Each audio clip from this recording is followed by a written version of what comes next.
Okay, well, everyone, let's go ahead and get started. Get yourself comfortable, make sure you have a glass of water, and hang on tight. This is going to be a fun ride for agritourism in AIANTA land. Thank you for joining us today. I'm grateful to see you all here. There's another ding. Okay, let's go ahead and get started. Thank you for joining us today for American Indian Alaska Native Tourism Association's Town Hall, A Taste of Indian Country. Today's Town Hall meeting is a partnership with the Native American Agricultural Fund, also known as NAF. NAF provides grants to eligible entities to support Native farmers and ranchers. My name is Kelly Hepler, and I am AIANTA's agritourism specialist. I'm new to this position, and I'm having a really good time with it so far. Really neat products and resources already have been identified. I've been working in agritourism in Colorado and surrounding states for about 25 years. I am looking forward to working with the AIANTA team to advance the development of agritourism offerings for Native farmers and ranchers. I have been brought on board to further the great efforts started by the team, and they are tremendous, let me tell you.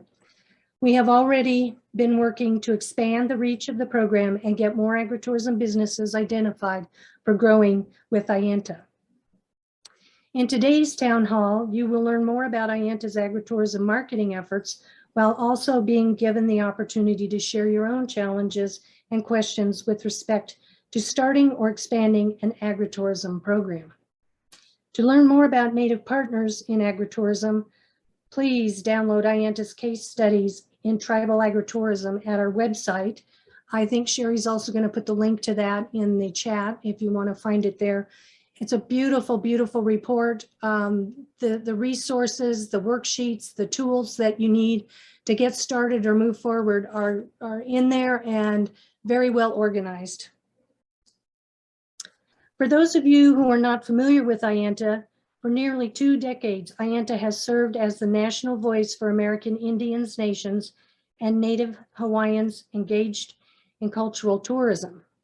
In addition to serving as the voice for Indian country tourism, AIANTA provides technical assistance and training to tribal nations and Native-owned enterprises engaged in cultural tourism, hospitality, and recreation. Take a moment to grab a pen and please save the date for AIANTA's 24th Annual American Indian Tourism Conference coming this October 24th through the 27th at Harrah's Resort, Southern California, in funner Southern California. So it's not, it's going to be great. And it will be hosted by the Rincon tribe. Registration is now open and sponsorship opportunities are still available. Visit our website at aianta.org to learn more about our education program offerings.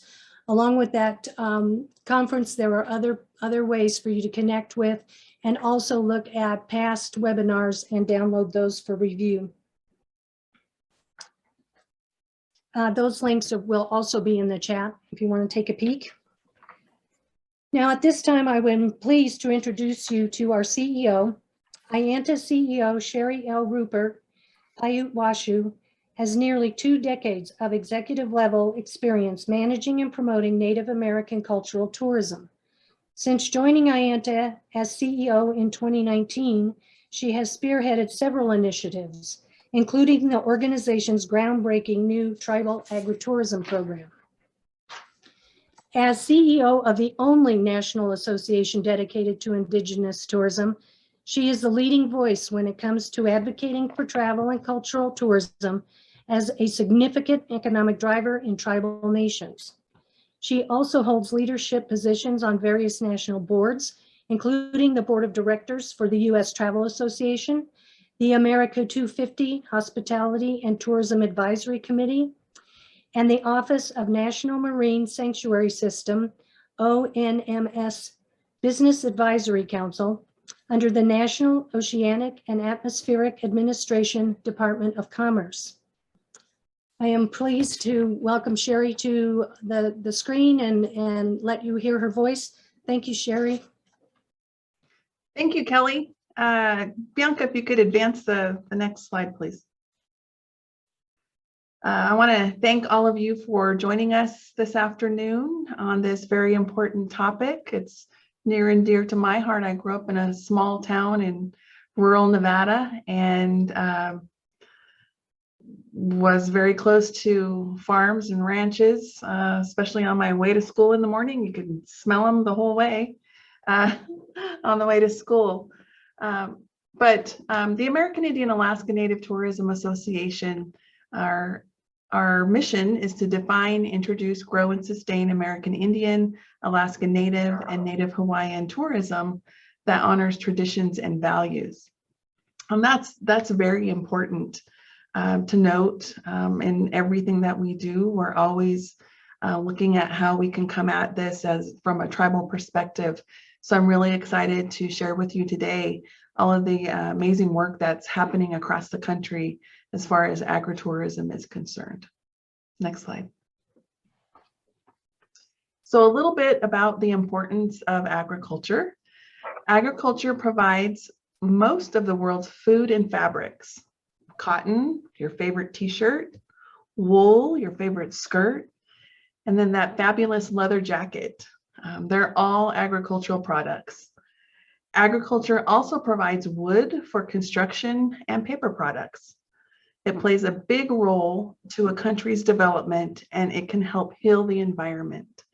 I think a lot of times we as consumers don't really think about where these items come from. Of course, we know food is agriculture, but oftentimes it's not clear to people, where all of these other items come from. Next slide. So some of the benefits and potential of agritourism. Agritourism gives our farmers and ranchers an opportunity to interact with the public and share agricultural techniques. Of course, one of my favorite things to do in the fall time is, go to our local farms and ranches and go through the corn maze and, pick out a pumpkin and eat all of the yummy food that they have available. Often a visit to the farm will mean a higher appreciation for the food products and more dollars being spent directly with the farmer. A growing trend to know more about where our food comes from, and I think the pandemic helped out a lot with that as well. I know we started Ben talked about earlier, our little garden in the backyard. And we're learning as we go, and it's really satisfying to see how your food grows and where it comes from. And so I think that a lot of people are seeking out these experiences, how things are raised, and so there's a lot of questions, and people are seeking the answers to those by visiting more of these farms.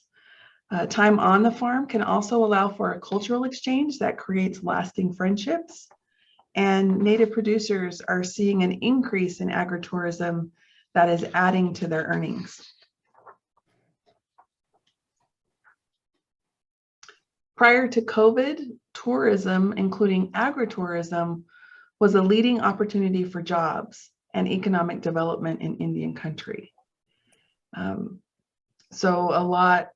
The focus of AIANTA is cultural tourism.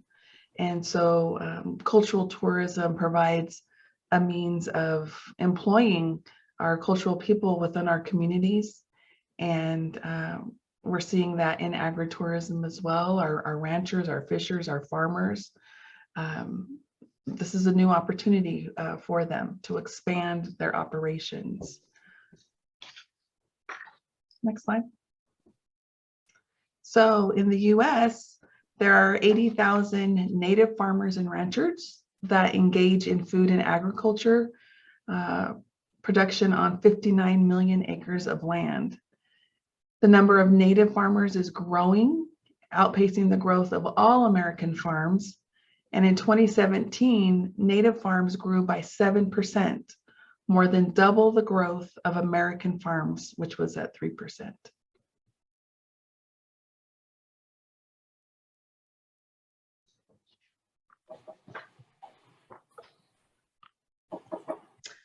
I wanted to mention that there are 20 million of the 26 million acres in Arizona, as an example, is involved in food and agriculture and are under direct tribal control. The top 10 farms in South Dakota, Arizona, New Mexico, Oregon, Washington, California, and Idaho are tribal farms.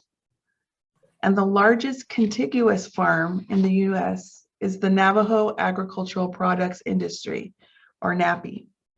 My husband and I were just there. We made a trip up to Colorado for my niece's graduation, and on the way there, we stopped at NAPI and picked up some fry bread mix and some blue corn flour, or actually blue corn pancake mix. And so we just got to see a very small part of that, but the small part that we saw was vast. So very exciting to see what they're doing over there. Next slide. So we're in an exciting time in the tribal food movement. American Indians, Alaska Natives, and Native Hawaiians are enjoying a revitalization and reclaiming of food traditions. We're growing traditional foods while restoring fishing, farming, and ranching practices. And with increased authentic food production and food practices, agritourism and culinary tourism have become part of the broader food sovereignty movement.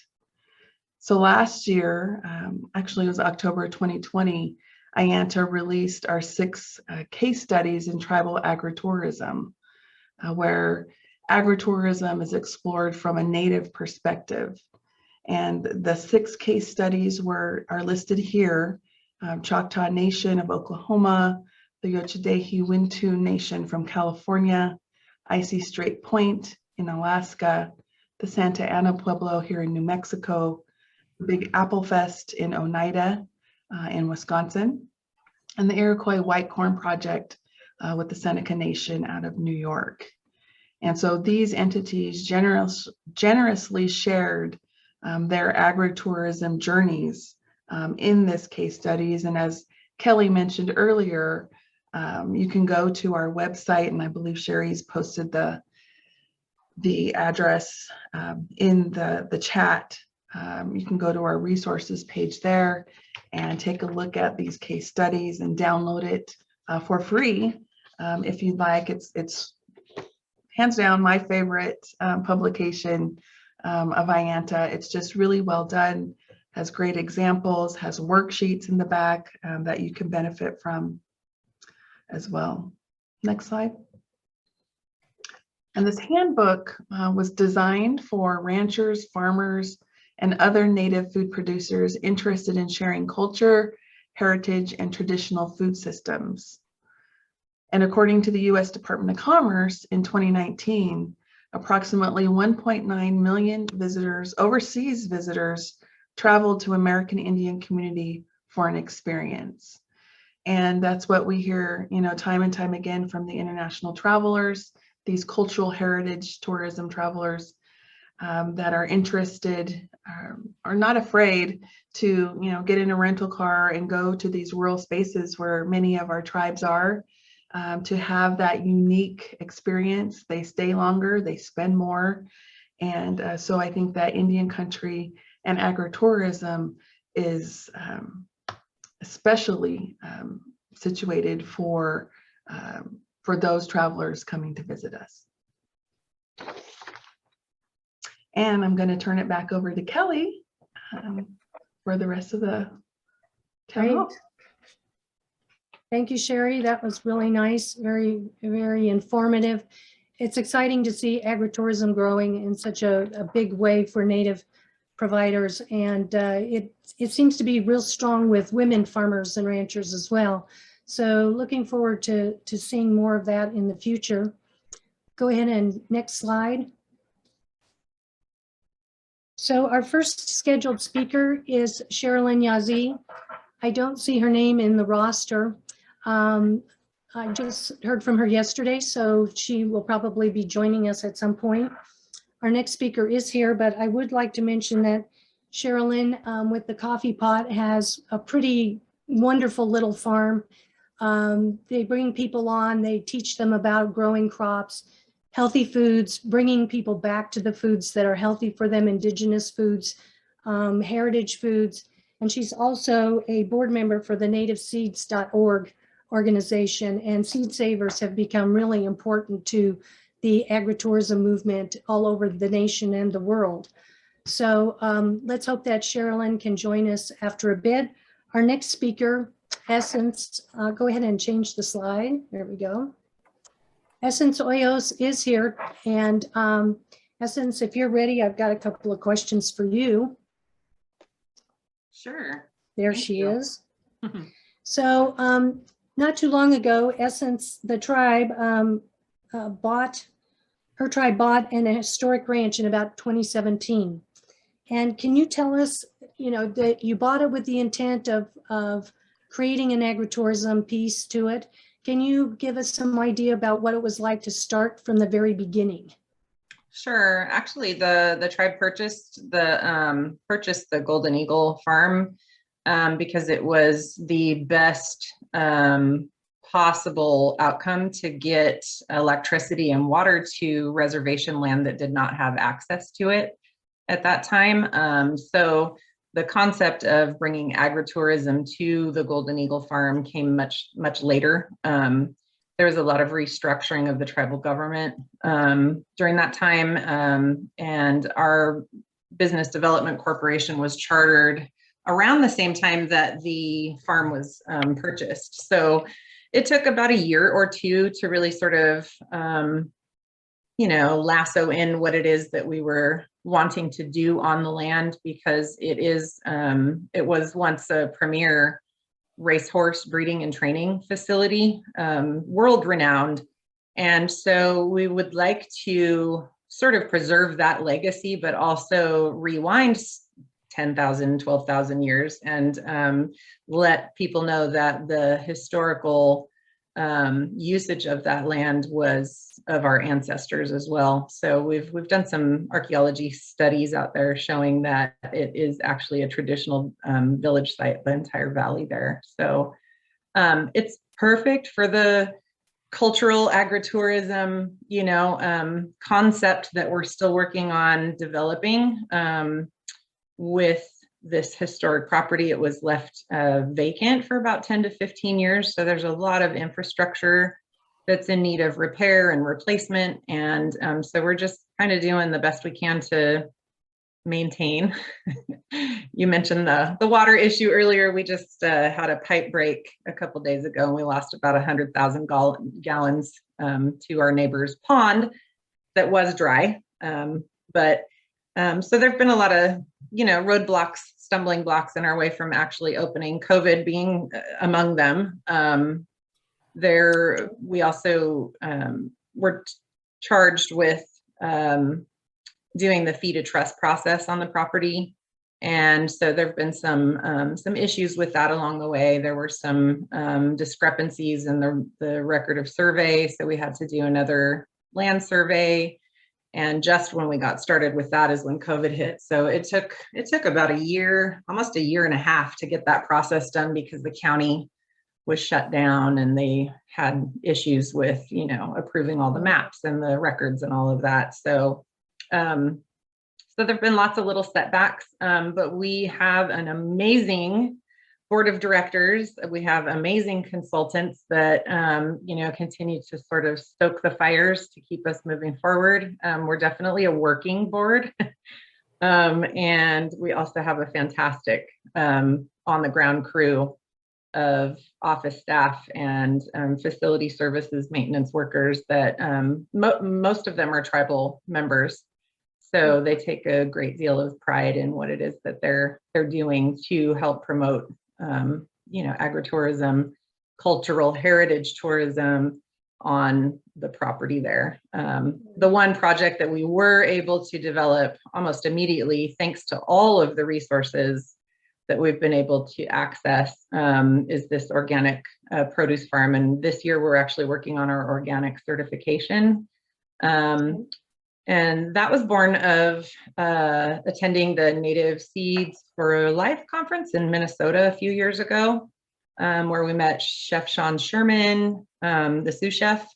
And so from there, it just seemed the most viable, not only to provide our tribal members with healthy food that is accessible, but also to be able to turn around and sell it back to the Ramona community, which is a pretty big agritourism community in Northeast San Diego County. So we've been blessed really to access so many resources. We received a grant from NAF, NAAF, to get started on that project. We've reached out to the NRCS division of the USDA. AIANTA has provided lots of information in this area. I received a scholarship to attend the Cultural Heritage Tourism certification program. So that's sort of fueled the process as well. We've accessed some resources from the Intertribal Ag Council, and also First Nations has been really instrumental in providing some funding, minor grants here and there to keep things moving forward. So it's been a great process, and we're looking forward to opening sometime soon. One of the things that you mentioned to me earlier was the fact that you are selling your crops at some of the local farmers markets. You've been able to pull some grants together. You've had some issues with just getting started. Would you recommend that people planning to get into agritourism maybe take a look at a checklist and see what is it that I need to make sure is all lined up before I start opening the doors? And how am I going to make some money? Would that be something you would recommend to people? Yes, absolutely. Primarily because of some of the issues that we've had with our ranch.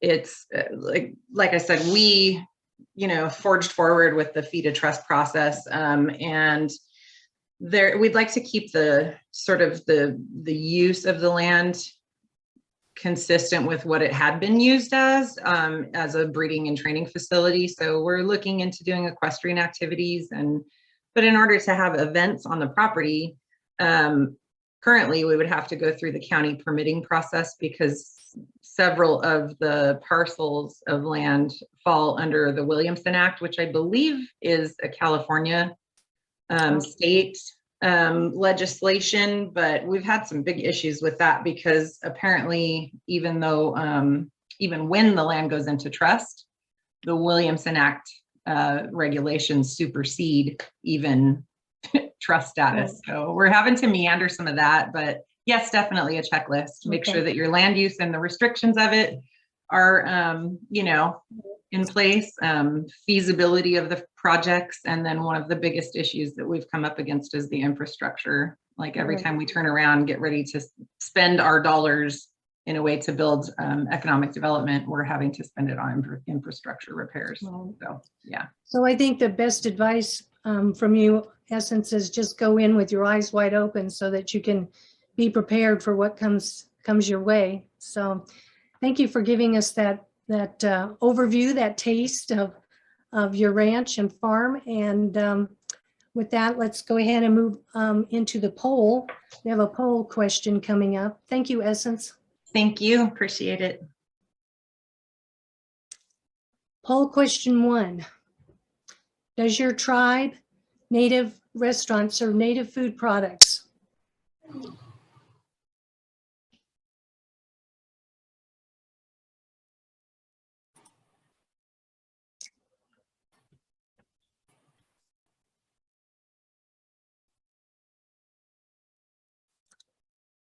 Go ahead and put your answer in there. If you don't have one, then just say no.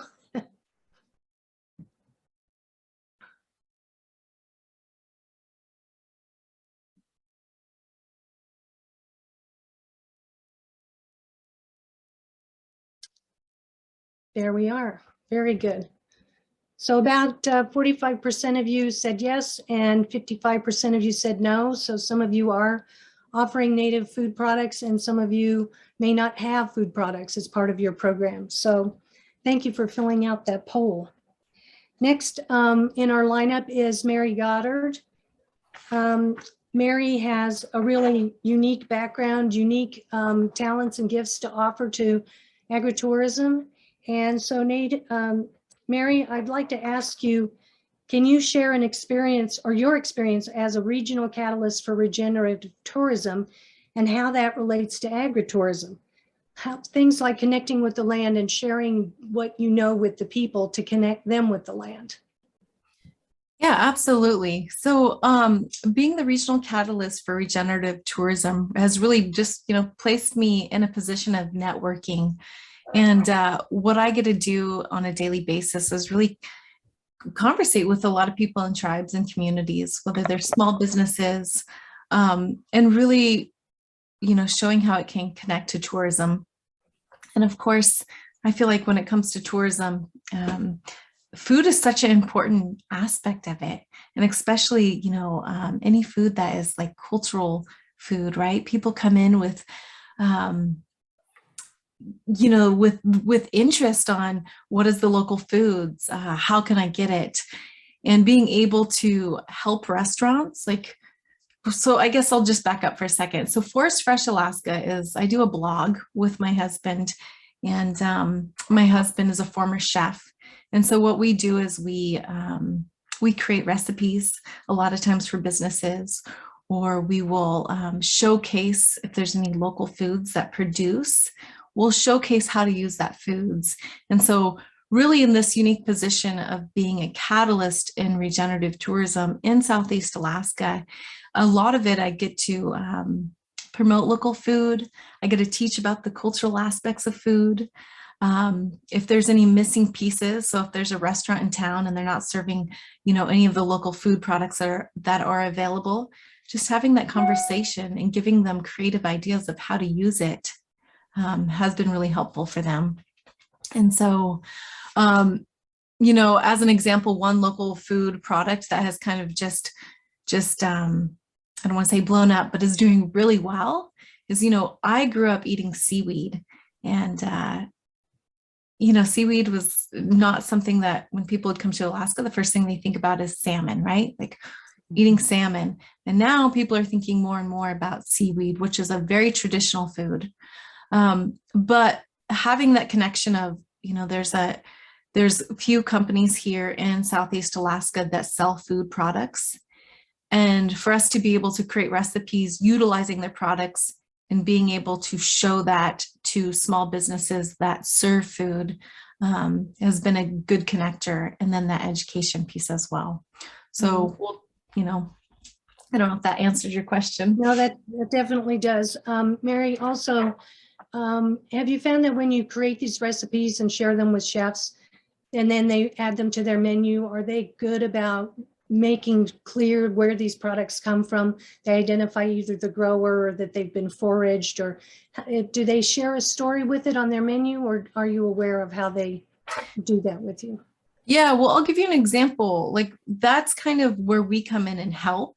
So, when I say we, I mean my husband and I, who, we have a small team for Forest Fresh Alaska. Alaska Dream Cruises will be serving our recipes, but each goal of each recipe was to connect with local food business and the cultural experience. And so we'll have like a menu roll out. We'll show, who the local food producer is, linking back to their story, making sure we're highlighting them. And then through our newsletters, we also teach about how the food has been either foraged or hunted, or, how it was brought in. And then we teach kind of the history and that cultural aspect behind it. So we provide that information. Excellent.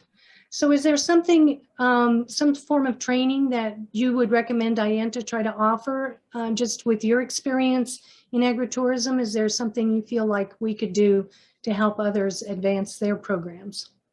Hey, really good question. I think, when I think about stuff like this, my first thought is to encourage people that are just interested in it and wanting to know where to start.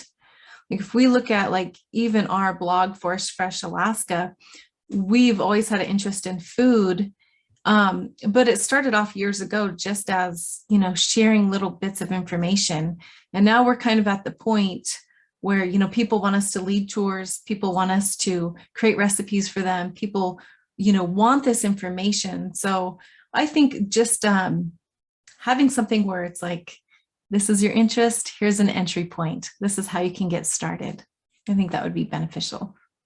Very good. Thank you very much for that, Mary. There are some links in the chat that can put you closer to Mary's product, and go look at her blog. It's very interesting, especially if you happen to be a foodie and like recipes. She's got a really nice blog going. I see there's a comment from Benjamin. I think we'll take questions and answers at the end, but if you look at it, it's a very, very insightful, very good comment. And foodways are certainly something that agritourism does look at, linking the food, the different pathways, the different ways that people communicate and interact with one another through food as they travel and move around is very important. I'd like to introduce our next guest, Crystal Wapape. I don't think I see her in our list, and she wasn't sure if she was going to be able to join us, but I really wanted to leave her slide in for a couple of reasons. Crystal is has recently been nominated for James Beard Award as an emerging chef, and as a native chef, that is just incredible that she's achieved these kinds of levels of respect and recognition. She's also the very first Native American chef to have been featured on Chopped. So please take a moment to go and look at her page and see what she's been doing. It's just, she's so energetic and so exciting. And if you can see there in her picture, the way she curates her store, the way she creates a feeling of atmosphere, of welcome, etc. She just is a real gem. So hopefully Crystal might be able to join us later on. When you're a James Beard nominated chef, it seems like your restaurant would suddenly be extra busy, and it's already pretty busy. She has a farm, a small farm right there at her place, and does do some of her own herbs and things to add to her program. Go ahead and let's go to the next slide. So rebuilding the tourism economy for American Indian, Alaskan Native, and Native Hawaiians across the United States is critical to the broader pandemic recovery efforts. And the reason why this is that it's absolutely critical for all aspects of life around the world to find a way to express itself and heal and grow and get beyond the pandemic and all that it did. I think the only blessing that came out of it was all of the incredibly creative and interesting ways that people found to provide food and food service during the pandemic, when it was really, really harsh for most people. By investing in native agritourism, we are also investing in sustainable practices, water protection, and equitable distribution of resources to address food insecurity. Water protection is something that Essence and I had a little chat about. I live in Colorado, and water is so incredibly important here, as it is everywhere. But investing in Native agritourism, the practices that the farmers and ranchers utilize for generations, for hundreds of years, are the same practices that we need to try to initiate and create and bring into our regular, more, conventional tourism, if you will, more conventional agriculture. So it is really important for that to be brought forward. So keep that in mind, folks. Let's go ahead and move to the next slide. Oh, a poll question. Do you hold a festival where traditional foods are a component?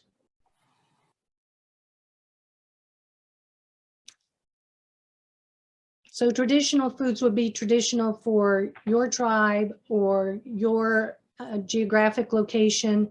What kinds of festivals do you have? Do you have one? Let's take a look at that and think about that. Things like garlic festivals and pumpkin patch harvest celebrations. Oh, very good. 67% said that yes, there are foods, or I'm sorry, in traditional foods at your festivals, and only 33% said no. So that's really great. I'm glad to hear that. Okay, let's keep moving along. Speaking of festivals and events, we are fortunate here to have Councilwoman Jenny Webster with us from the Oneida Apple Fest, and she's got some slides that she's wanting to share with us. And she's answered her questions that we had for her in her slides. So Jennifer, go ahead and take it away. Thank you. Just want to confirm that you can hear me? Yes, thank you. Okay, perfect. Swagweg, Jennifer Webster Niyungets. Hello, I'm Jennifer Webster from Oneida Nation. I'm excited to be here today and share with you the nation's initiative around food sovereignty and agritourism. So our reservation is located near Green Bay. Our total tribal membership worldwide is about 17,000 members, with just over 4,400 Oneida members living on or near the reservation. We're located just outside of Green Bay. The Oneida Reservation is approximately 65,000 acres, and we own about 27,000 acres. Our ability to produce, process, distribute, and educate about healthy foods, and including our traditional foods to our community is one of our top priorities. So I wanted to kind of go through our model here before I talk about our festival. Our strategy for building a healthy community relies upon 5 approaches. Number 1, building a community mindset for healthy foods. Number 2, ensuring a sustainable development and practices. 3, increasing our local agricultural and food production. Number 4, build local food economies. And then 5, integrate local foods into our community outlets to increase the community access. So next slide. So the Oneida people have always been farmers, cultivating the land and creating sustainable food since the beginning of time. At the core of our food sovereignty model lies what are known to the Oneida people as the 3 sisters: the corn, the beans, and the squash. They were given to us by the Creator for the sake of keeping our community healthy with foods that are from Mother Earth and made to replenish our bodies. So growing the 3 sisters as a unit provides a strong nucleus for food sustenance, given the natural relationship between them. So from this traditional teaching, the nation began moving into an integrated food system model, whereby our goal is to connect the community assets, activities, and events and initiatives, all while incorporating our culture with the goal of building a healthier community. So then I'll cover production, processing, distribution of the product. So next slide. So another production category, we have an aquaponics facility. Our aquaponics was developed in 2016 through a grant awarded by USDA as a farm to school project aimed at producing healthy greens for the Oneida Nation school system and for experiential learning. We also use our aquaponics for the lettuce for our nursing home as well. So next slide.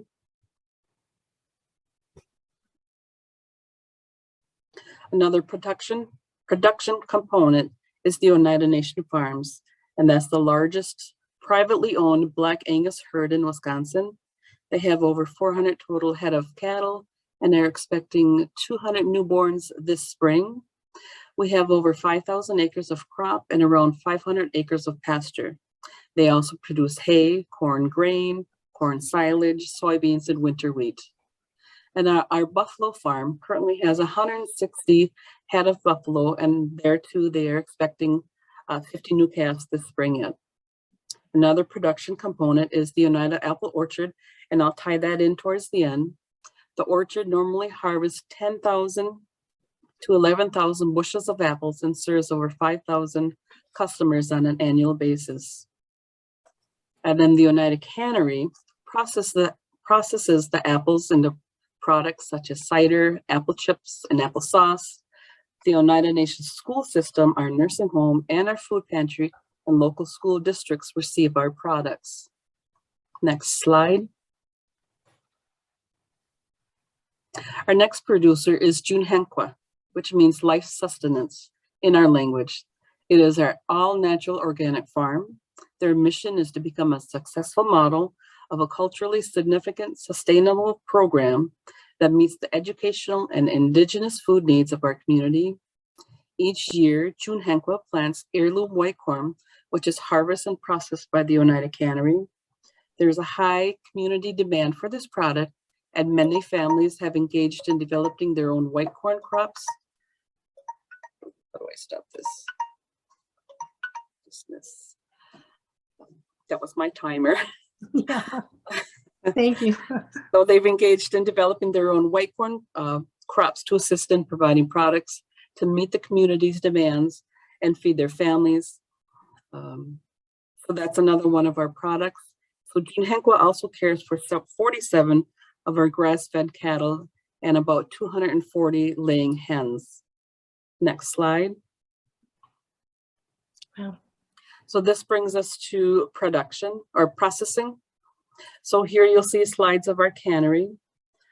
The mission of our cannery is to assist community members with preservation methods through traditional and conventional teachings to strengthen our self-sufficiency and self-sustainability.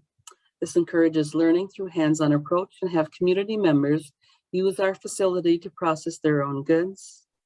They teach that food is our medicine, and more knowledge we have with our foods, plant life, and medicines allows us to continue our work on Turtle Island. So we have a number of elders in our community who bring all their goods to the cannery for that canning processes, because you can do a lot in bulk. So it's in high demand, and we're looking to expand our cannery for the production of those items. Next slide. So that brings us to distribution. We utilize several ways to distribute the products that we produce. The Oneida Farmers Market is one of the opportunities for distribution of products to the community. We engage with our local farmers and vendors and hold farmers market weekly throughout the summer months. We also have the Oneida Market, which is added on to one of our C-stores, one of our gas stations with a market. It's a small retail store attached to one of our C-stores, and that we can put our aquaponics products in there, Oneida Farm and Buffalo Farm, Junhenqua, and the apple orchard products into that store. So I just want to take a moment to thank you for allowing me to share our model. And then if you go back to that very first slide of my presentation, it shows the apple orchard. Okay. All the way back. One. If you can go back, there you go. On the top picture there, the Oneida apple orchard. So then what we took from this model then, when we pulled out the apple orchard, because we're right outside of Green Bay, we have a highway that goes right through the heart of Oneida, and that orchard is right there. So then we took that orchard and we said, hey, we've got a lot of people. How can we get our product out to our community members, and not just here on the reservation, to the greater community? Right. So then we in 2010 we started with a small festival about 1 mile from there. We have a small park. We had some longhouses that were moved there, some of the original longhouses. And then we also had a longhouse, which is a replica of a traditional Oneida longhouse. So then we used that park and we started to build a festival there for our tourism. The first year we maybe had 500 people. And then over the 10 years, we've grown to almost 10,000 people. We've had to bring in bleachers. We've had to bring in additional police for traffic control. We've had to, and we bring in other activities. We have our Oneida smoke dancers sharing our traditions down there. We have a farmer's market there. And we bring in some ponies for a one-trick pony show. So it's a really nice event. We have Very to shut good. down the highway, so we're working with our state Yeah. and local partners for this event. And of course, in 2020, everything got shut down. We lost staff, so we are Right. looking to bring that back in 2024. But what our challenge now is, we have new staff, so they need new training, how to do the logistics alone for an event like this, how to Right. all the partners that you have to work with, how to Right. treat your customers. So, we're looking for training and how to do that because we have new staff. We lost a lot of employees with our shutdown. Right. So would that be something that you feel that AIANTA could offer as one of their things, is relaunching your business, retraining your staff, bringing in new staff as a piece? So Right. Right. Jennifer, I'm going to have to cut you off here so we can keep moving forward. I do really appreciate your time to present today. And just for those of you on the call, Jennifer did send in a very robust PDF with lots of great slides and pictures, and that will be sent along with our slide deck, so as her handout for this. So would like to have you look at that. Mary, I see you have your hand up. I'm sorry, that was clapping. I was just like, yeah, Oh, good okay. presentation. All right, very good. Yay. Okay, this is some great information. Let's go ahead, Bianca, and move forward. There we are, Bridget McConville. Oh my gosh, my mouth is watering. It's lunchtime. I'm really sorry this slide had to hit us right at this moment, but I'm not sorry that we have Bridget here with us today. She is an amazing businesswoman. And so Bridget, I'm going to have you go ahead and give us some ideas about one of the things that's on your website that I really am fascinated by in terms of agritourism is what you refer to as your native experience. And so I'd love to have you touch on that, but Bridget, I'll turn it over to you now and tell us about your Salmon King. Thank you, and good afternoon, everybody, and I'm glad you're hungry. We do serve beautiful fish, and it's awesome. But our native experience was created through things that we do in everyday life as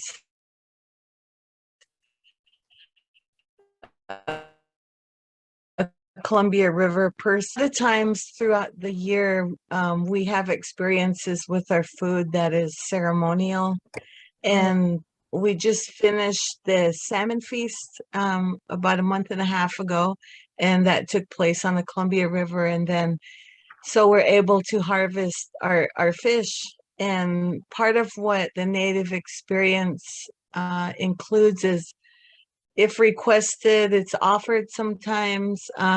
We set up our teepees and we create an experience dressed in our full outfits, and we do the cooking of the salmon and create dishes made from our traditional foods. Wow.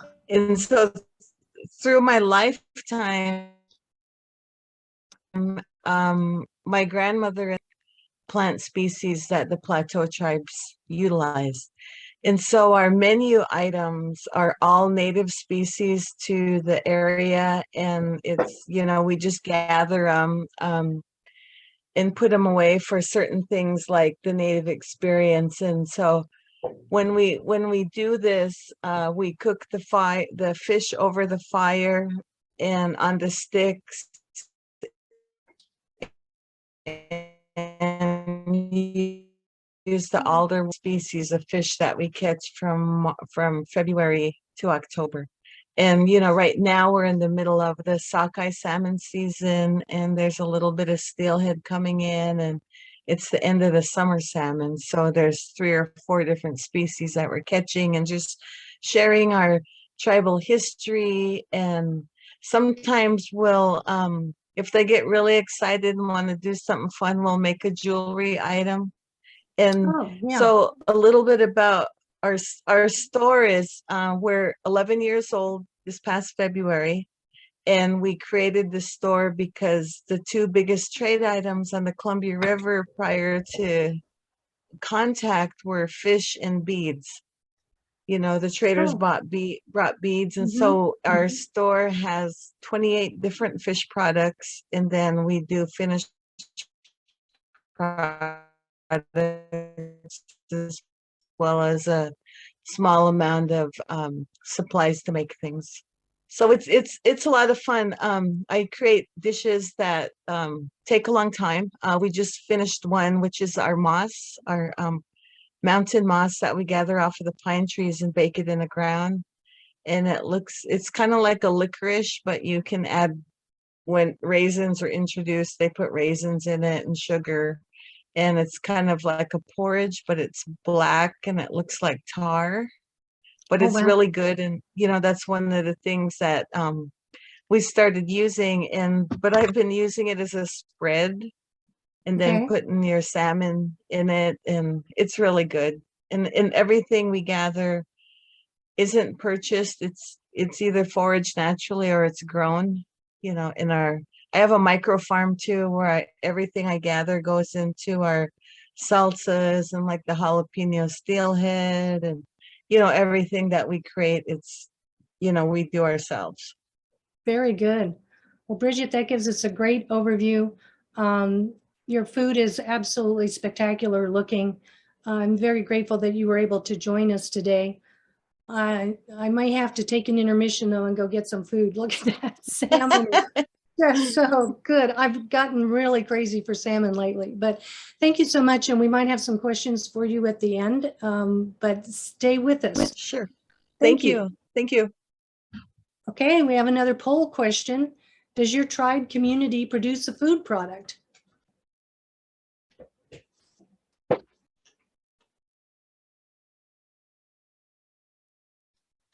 Take a minute there to. Most agritourism businesses do create some sort of a food product, and some of it's ready to eat when the consumer arrives, and some of it is, you know, they run classes and you teach people how to make these how to make these foods, and have taste tests and farm dinners and things like that. Yeah, look at that. 89% of you said that yes, you have a food product, and only 11% said no. So it's almost a given that if you're in agritourism, you're in food as well. I think that's a given. So thank you very much. Let's go ahead and keep moving on.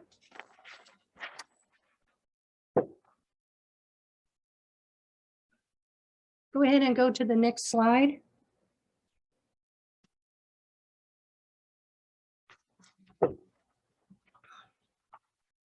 Thank you. So next on our agenda is Lauren Kaufman. She has joined us today. And Lauren, I looked at what you were doing there with the Lakota Youth Development, and you have TV stays and the honey, and there's just a number of different ways for people to interact with you. Can you tell us a little bit about how that began with Lakota Youth?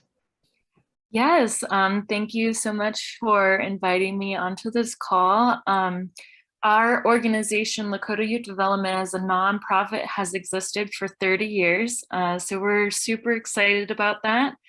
And we try to do all kinds of reclamation work with our youth. So we work for ages 12 to 18, and even sometimes whenever they go on to young adulthood.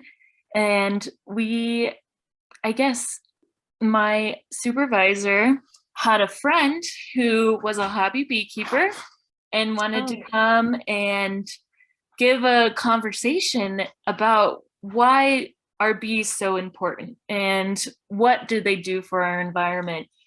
And the youth, some of our youth leaders were like, okay, so what do we need to do to help the bees? And he just said, keep bees. And I think that was really the spur of Honey Lodge, which is our oldest social enterprise. So we sell raw honey and natural beeswax products. We keep our bees on our property, our 10-acre cultural campus here in South Dakota in the Milks Camp community of the Rosebud Sioux Reservation. And then also we've been selling them online for the past, I think about 8 years now, and we've sold to over 40 states across the country. Our youth are involved in every aspect of that. They, work with the bees, they harvest the honey, they package it, they go with us on in-person events like powwows and round dances and markets and things like that. Even a few years ago, we were invited to the Oregon Honey Festival.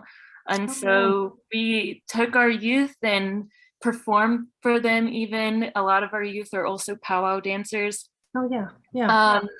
Perform for them. They got to know some of the people there. And so it's really become such a larger thing for us as we continue to reclaim and revitalize our grandmother earth, as well as our language and our traditions. And then from Honey Lodge, we also figured we have such a beautiful piece of land. You can see where our teepees are.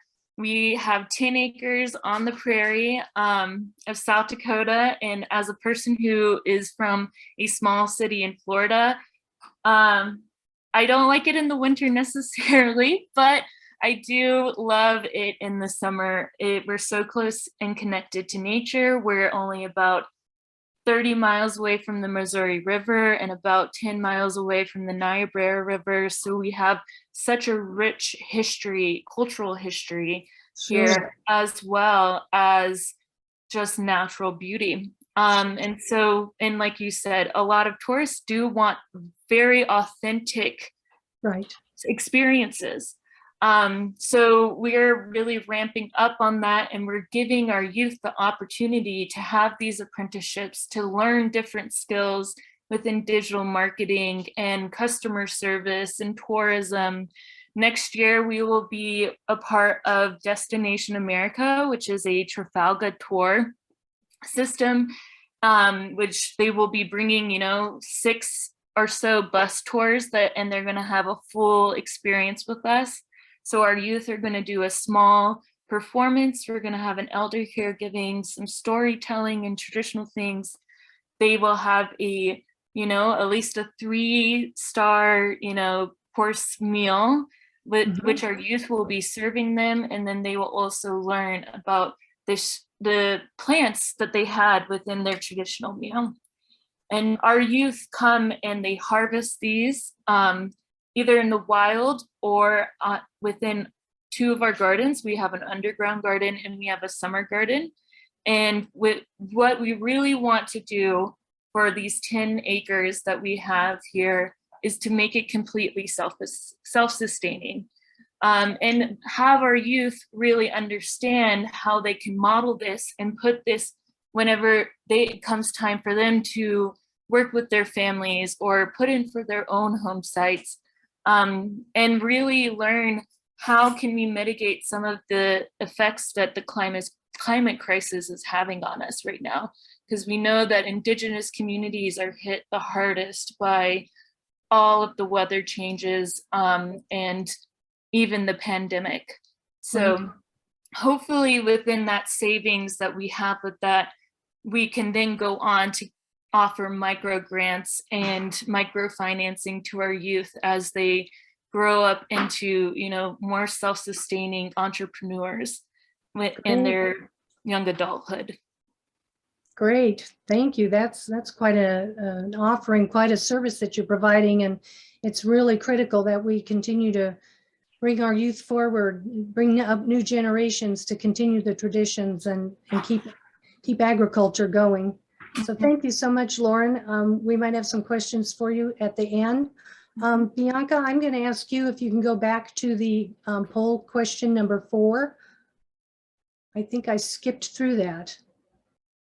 Are you interested in growing your agritourism business? If you've got one now, are you interested in making it bigger, or are you pretty happy with where it is? Those are things that AIANTA is interested in learning about, or finding out from you where you need to move your business forward so that we can create training and find resources and help you navigate through that process.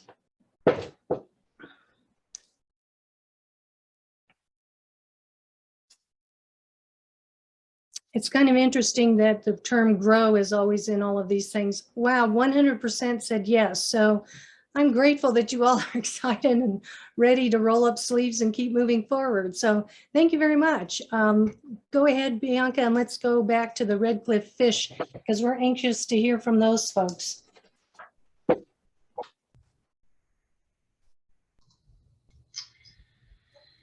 Yeah, hi, this is Chase Ronald. Can y'all hear me? Yes, hi Chase. Hi, how's it going today? Good. Okay, yeah, so, sorry, Are you go there ahead. with Daniel as well, or is it just you today? It's just me. Dan had another appointment this afternoon, Okay. so he can't be here, so it's just me. Okay, great. So give us yeah, an so- overview of your business, and then I noticed that you added some agritourism pieces to your program as you move forward. So we'd love to hear about that. Sure. So my name's Chase Morano. I'm the Treaty Natural Resources Division Administrator for the Red Cliff Tribe. And recently we opened a new fish processing plant up near just north of Bayfield, Wisconsin in Red Cliff.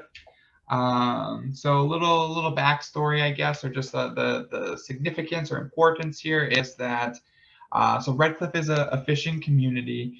We have generational fishermen that have been fishing for many generations, and that tradition's passed down from grandpas to sons and daughters, and continuing to go strong. So currently the Red Cliff Band has 14 different big boat commercial fishermen and 20 small boat commercial fishermen. So in order to be a big boat fisherman, you have to have a large fishing vessel that is powered by or has a mechanical lifter on it to help you lift your nets. Where if you're going to be a small boat fisherman, you just can be in a 16-foot boat, and you basically have to do all the work by hand there. So really the idea behind this fish company here is, it's obviously it's a fish processing place, but really the driver here is to provide competitive, some competition in the fish market for our commercial fishermen. We want to make sure that they have opportunities and options to sell their catch at a the best price possible. And so really we wanted to make sure they have a fair shake in the game, and have a place to bring their catch for future generations, and continuing that whole generational thing going forward. Sure. So we opened up basically in the middle of the pandemic here. So our first fishing season was the herring season, and that is just a very, very hectic and chaotic time of year. Fishermen are bringing in tons and tons of fish. I think we ended up processing our first herring season over 300, or not processing, but bringing in 360,000 pounds of fish. Then we sent that out to the different fish markets. It was, a huge undertaking, but just our existence kind of served the purpose there, and we were more competitive, and our tribal fishermen got a higher price for their catch than they would have if we were non-existent. So that's a little bit of the backstory there. Sure. So tell us a little bit about the farm that you are partnering up with. Are they part of your? Yep. So we also, within the Natural Resources Department, we have a tribal farm, and that again is just a way to get out and get fresh produce into the tribal community here in Red Cliff. You know, a lot of times there's food options available, or we have a food distribution center, but a lot of that is, you know, processed food, canned food. Where with our tribal farm, our fish company, we're kind of working together to, you know, get healthy proteins into the tribal community, but then also healthy fruits and vegetables. We have an apple orchard there. You know, we also grow some different municipal plants. You know, to keep the culture alive, and you know, having folks have the opportunity to, you know, have access to all of that stuff. We also do a farm stand where we have just you know, the produce from the farm available for purchase. And then we're also doing different CSA boxes. So we're getting, again, families can once a week pick up a box from the regular farm. And again, that's got your fresh produce and fresh vegetables. And then also there's usually some sort of a fish option, whether it's smoked fish, fresh fish, or frozen fish. We're also working with our food distribution center now too, where we're getting some of that produce and some of that fish into, you know, different programs where we're replacing some of that food that comes in off of those food trucks with our locally grown products. So again, just really trying to get that locally sourced food into the tribal community, and also support our local fishermen as well. Very good. Really appreciate you taking the time to join us today, Chase. I know that there's a lot more people can learn from looking at your business model and how you've moved forward. The links to Red Cliff Fish are in the chat if you want to take a look at those. You can copy the chat and save it to your own hard drive as well. Thank you so much, Chase. I'm really impressed with what you're trying to do and how your business model is working. I also love your little truck. It's just absolutely stunning. Thank you. So we have another poll question coming up. This one is about more training that you might like. You can see the questions are kind of there on the left, and Bianca's going to put up a slide with the poll questions on them for you to take a look at. Then one of the things that you will notice is that AIANTA has a couple of different products, a couple of different ways to connect to them. One of them I can see right there is the nativeamerica.travel. That is an excellent way for you to get involved, get your business listed. There's a directory in there. We will be doing some training later on this year to help people if they need help trying to get in there. You can always contact me if you want to try to list your business inside of nativeamerica.travel. Then there is the agritourism resource page, where you will find the case study booklet or case study guide, as well as a number of other really superior resource tools, some funding options. That is also a really great resource for you. That link will be captured up in the chat as well. And then I'm going to wait for the poll to come down so you can see the slide. There we go. Let me take a picture of that. So we also have a shop native, and the shop native. That you've been attaching. The shop native is a place where you can put your products. I'm trying to get a picture of this slide real quick. Thank you. And what it allows you to list your products. You can go ahead and contact me if you want to know more about it. We are creating kind of a directory of how to buy, how to source out native produced products for the consumer, as well as each of you that might want to source out these products and have them available in your store or at your business, or share with your family and friends. So take a look at that and be sure to get back to us on that. The last poll question we have is the poll question number 5. Is your agritourism business listed on nativeamerica.travel?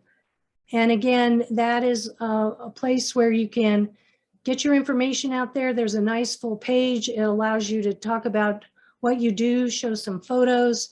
There's your social media contacts, your direct site to your website, and phone numbers, etc. A really good way for the general public to reach out and find you and do business with you. So if you're not on Native America Travel, you want to get there. It's free and it's a great resource. Let's see, some of you are not on there yet. 60% are no and 40% are yes. So let's see if we can change that. Give me a call and we will get you listed. Okay, Bianca, let's go to the next slide. So this is an opportunity for Q&A. We do have, there was a, let's see, I think it was Benjamin.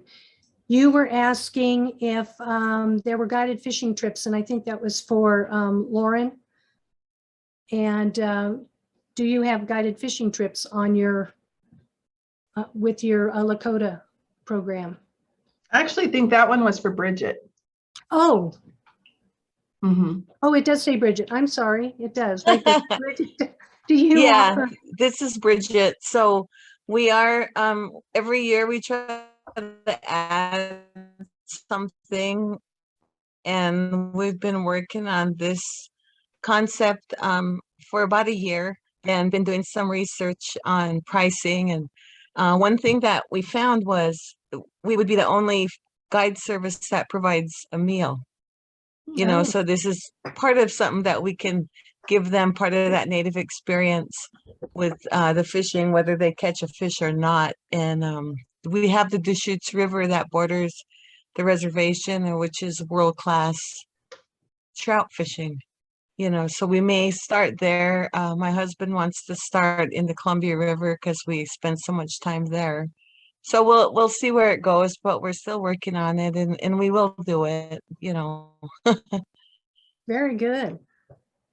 Make sure that you add that to your So list. I think I answered in the question on that. Yes, thank you. You did very well. So somebody's planning, oh, Benjamin is planning to come and visit you in September. That will be fun. There was a question also, or a comment about food waste, food systems, traveling and connecting geographically with different types of culture and food and moving along. There was an example of the Reno Lake Tahoe area that has the magazine called Edible Reno Tahoe, which is a pretty nationwide magazine. I've seen Edible Southwest, Edible Aspen, etc. That publication does a great job of getting information out about all types of agritourism opportunities. So if you're looking to advertise, that might be one place you would like to check out. And they also do quite a bit of fam trips with writers so that you can get them in and give them a little trip and see what's going on. So Sherry, did you have, do you want to check and see if there's anything else in the Q&A? I didn't see any other questions. I'm just so thankful to have everybody here today and to hear about all of the great things that you're doing in your community. Especially, I think the, you know, working with the youth is so important. I hear time and time again, you know, in ranching and farming, it's, you know, maybe the one generation has, you know, this passion and love for ranching and farming, and then the kids not so much. Right. But I think that, you know, with programs like the one that was shared today, the Lakota Youth Development Program, that, you know, if we can start our kids early and, you know, building that passion within them to continue this work, I think is a really Right. great thing. And I think that, you know, Bridget talked about, you know, how she incorporates is going to incorporate the meal into her guided fishing tours, and she already does catering for events and things like that. I think that's a great opportunity for people as well to build that culinary experience into what you're doing. Right. Yeah. If any of you are interested in sharing your knowledge, we are always looking to have our youth have some intercultural exchange as well.